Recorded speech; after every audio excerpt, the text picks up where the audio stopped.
Welcome to the Better Together podcast, where we look at ways we can come together to help one another in the ministry. And today we have Miss Sandy Atwood. She is the writer of Family Faith Talks, 100 Discipleship Activities and Conversation Starters. It's a wonderful book. And Miss Sandy, it's so good to have you stop by to be with us today. Thank you. I'm happy to be here. Well, we're glad you're here. Now, I've got to ask, what led you to write this book, Family Faith Talks? Well, I think most parents, they want to talk to their kids about God. Yes. But for a couple things, I think one reason we've outsourced it to the church. I mean, they're the experts. They know more than we do, so let's let them. But as we know from a lot of statistics and a lot of our own children leaving the church, that didn't work so well. Yeah. So, and also I found a lot of parents tell me, where do I start?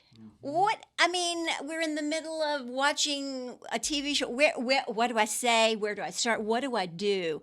And so I think even if you have the desire, you don't always know. And so I believe that we should resource and empower parents to disciple their children.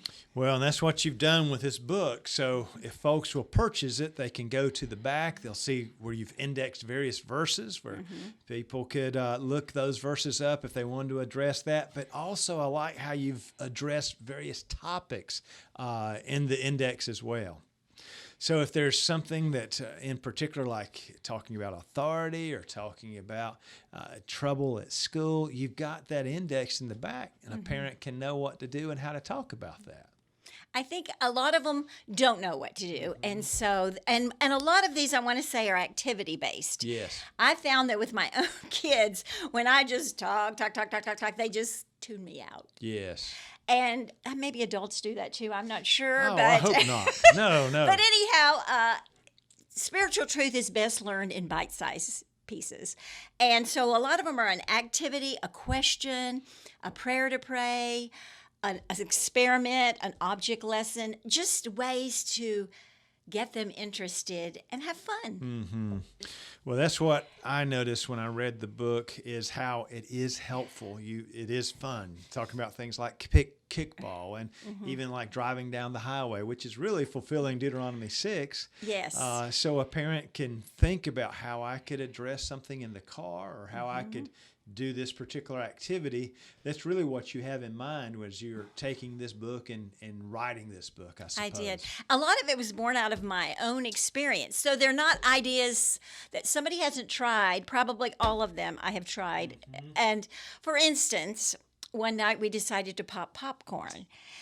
And we said, let's just leave the lid off. And we got a clean sheet, and we had 4 kids. And so they all waited and waited for, you wait for that first one to pop, and then finally they started popping, and it started going all over the kitchen. It was so fun. and then you say, well, what does popcorn have to do with God? Well, there's lots of things you could get out of it, I'm sure, but one of the things in the book I included was patience. It was hard for us to wait for that first one for all those to start popping. And then it was hard for us to wait for it to cool because they started burning their mouths when they tried to catch it in their mouths. Oh, yes. Warning, don't catch hot popcorn in your Yes. mouth. But and then we talked about, well, what does God want for us? Well, He wants us to have patience. That's a fruit of the Spirit.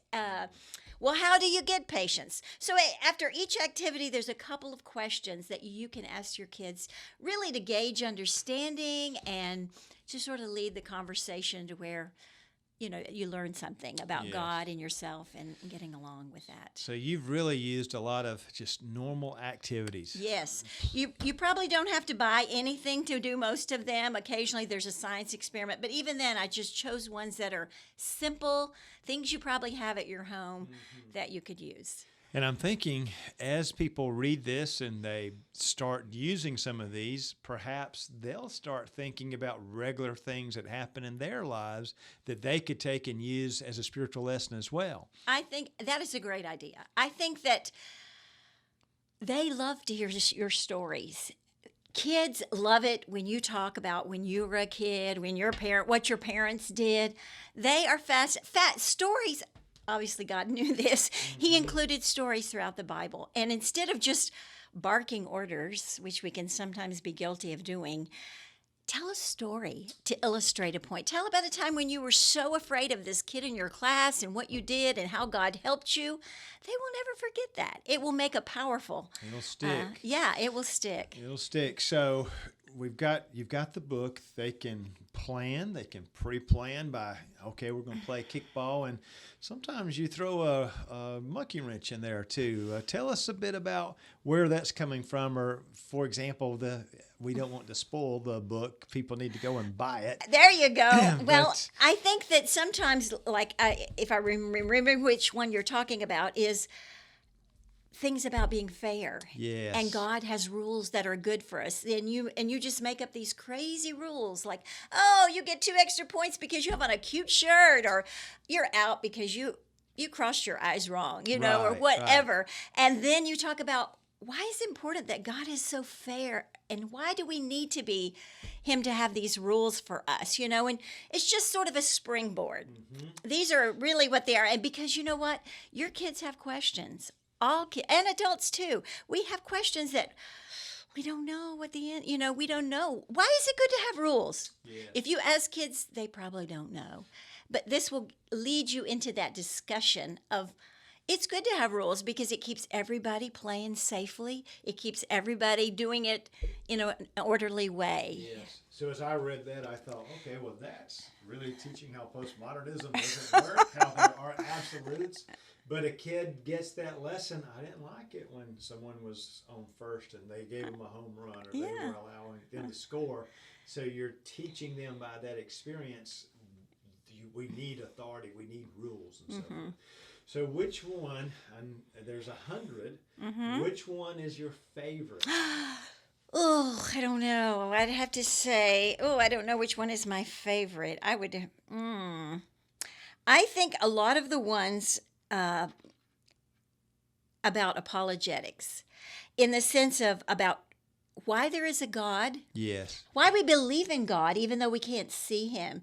My husband and I and a team from our church teach a good news club at Mount Juliet Elementary School, near where we live. And a couple of weeks ago, I said to them, tell me something you know about God and love about him. We were getting ready to pray, so we were just going to thank God. They couldn't say any of them. One little boy came up with 2 things. And I was like, what?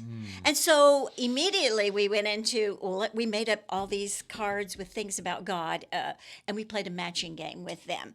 And you need to look at where they are, what their questions are, and then, as you said, springboard from that. And I think that's what this book will do. It will just help you springboard. But I think that knowing so many in this culture, even young kids have questions like, well, how did we know Jesus really rose from the dead? Yeah. How do we know? And there's some activities in there about that. And I heard Joey Vitale speak recently, and she said that she met a girl named Holly, and Holly said to her mom, how did we know that did Jesus really rise from the dead? And her mom, instead of taking her seriously and saying, hey, let's research that, let's look up what Lee Strobel said, or, the McDowells or something, she said, don't be difficult. Oh, no. And you know what? Holly is now an atheist. Yes. She's a young woman, and she's an atheist. Because kids, they wonder, how can God hear our prayers? How do we know he's alive, And that's what we need to give them reasons, faith, to build their faith on. Yes. And those are probably my favorite, because I think our culture really needs that, because there's such an attack on that. Yes. In our culture. So those are definitely some good ones. And there is research that suggests if we teach those lessons, if kids catch those lessons when they're young, they're more likely to hold on to those throughout adulthood and help them all through their lives. So this is a great resource for parents. Now, a lot of times pastors are listening to this podcast. What kind of advice would you give them? How might they take this book and use it? Well, I would encourage this to be a conversation in your church, like even on a Sunday or a Wednesday or a special time. Say, okay, we're going to model this for you. And I would just take the book and I would pick out 2 or 3. I'd have a family or 2 up on the stage, and we would do these together and just help people see it's not that hard. Yes. It seems hard and it seems daunting. I don't know when are we going to do this? How are we going to do it? But if you see it modeled, I think that's a great way for pastors to teach people and encourage them to do these things. Just pick a couple that you want to do, and I would encourage them. And I would encourage people to build community in their church with this. Look at your own faith story. What kept you in church? Encourage people to talk about that and share their stories of what's happening in their home. How are they discipling in their home?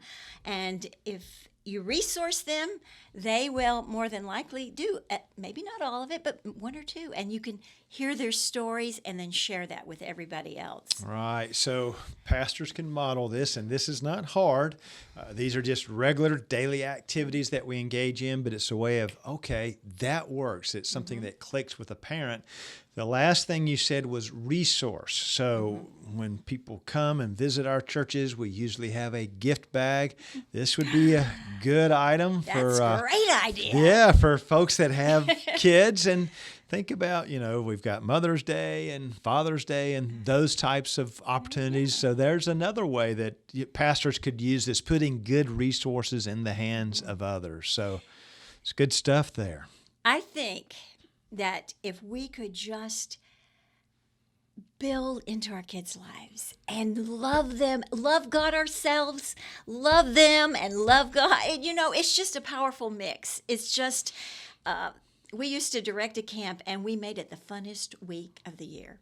And that's what you want to do in your home. You want to have fun together. Yes. And a lot of these activities, even though they're spiritual, they're fun. I mean, it was fun watching that popcorn go all over the kitchen, And it's fun doing some of these activities in there. My grandkids love doing the science experiments in there. They think it's so fun. And so I think that we want to, it helps us build a relationship with them and love them, because who better than their parents that know them the best and love them the most to teach them about God.